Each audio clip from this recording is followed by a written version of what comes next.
Hello, justtwogood here, and I want to take a look at a set that kind of was weird from the start. The rumors made this so strange. A mini Haunted Mansion set from Disney. We haven't even gotten a full minifigure scale Haunted Mansion.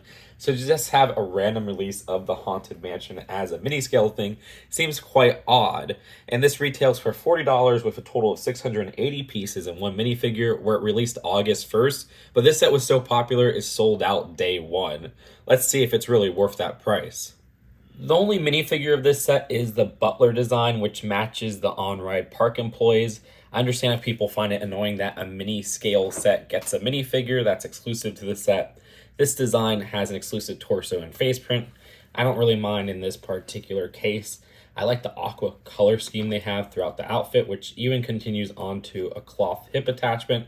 There's no alternate facial expression, but you can see some back torso printing there. Right away, you'll notice with the build that this is based off the Disneyland Haunted Mansion, not the Disney World Haunted Mansion I grew up with. That's a little bit odd since last year we got the Disney World Castle. Last year's Cinderella Castle, which started this miniature Disney park trend, was from Disney World. This is from Disneyland. I guess that is a great way to alternate between a Disney World and Disneyland attraction. Who knows, maybe next year we'll get another park from outside of those two. Disneyland Paris, Disneyland Tokyo. We'll have to wait and see. Regardless, putting these two side by side, even though this set is $5 more expensive and uses a little bit more pieces, this is a lot taller and just looks like a more substantial build. It's quite odd in that regard.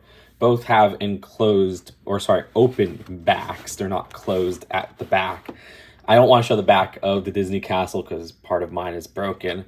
So it is quite weird that this ends up using more pieces somehow and just looks a lot blander. You could say that's just the overall design of the Haunted Mansion in Disneyland, but the colors on here, resorting to some translucent blue and everything, makes this pop out all the more with the pearl gold.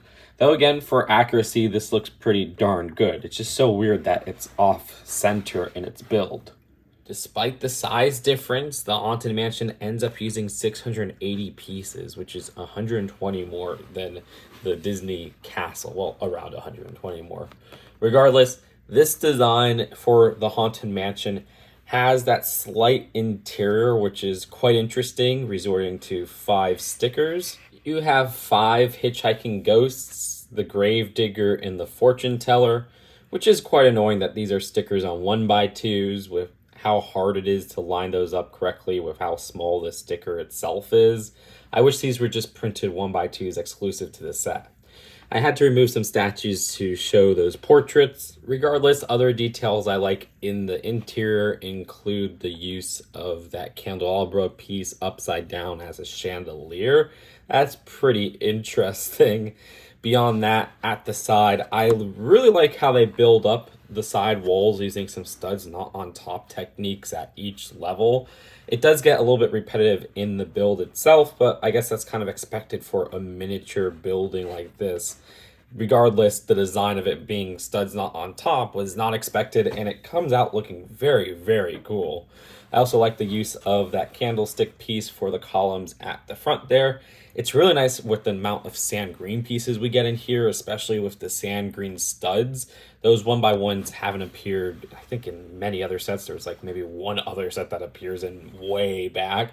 So this has a lot of great pieces beyond just the exclusive minifigure pieces. I also like the use of these 1x1 clip pieces all around the top to build up the roof design, which the roof right here looks pretty darn cool. Still, that slight off-center design is quite strange. That's it for the build of this set. Let's take a look at the packaging and then the final verdict. This box is a little bit bigger than I expected. Like, take that Fast and Furious set box, and you'll see how not only it's a little bit taller, but also it's slightly chunkier. And this design, I quite like that background, matching that Haunted Mansion kind of wallpaper at the back. There's some more shots of the set in particular. But yeah, an interesting box for what it is, if you ask me. I'm still not used to this new summer instructions design with the white brick background and then that blue stripe.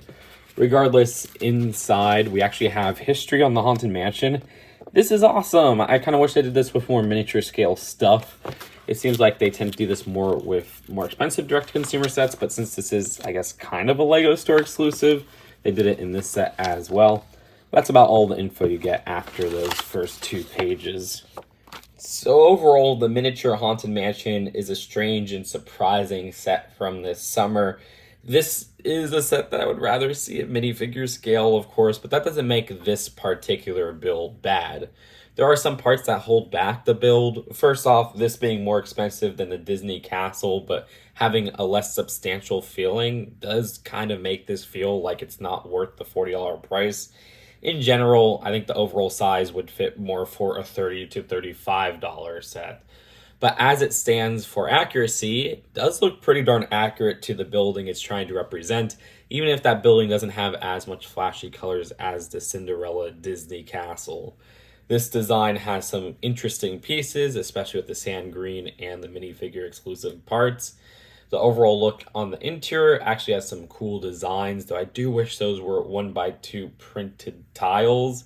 And at the end of the day, I think this is a decent price at $40 if you don't think about the Cinderella Castle. It's just with the Cinderella Castle being on the market, this does come off a little bit more pricey than it should. With all things considered, I'd rate this set a 7 out of 10. Not a perfect build, but I think I like it a lot more than other people do. Regardless, let me know what you guys think of this set in the comments below. Subscribe for more LEGO news and commentary, and I'll see you guys later. Peace out. Bye.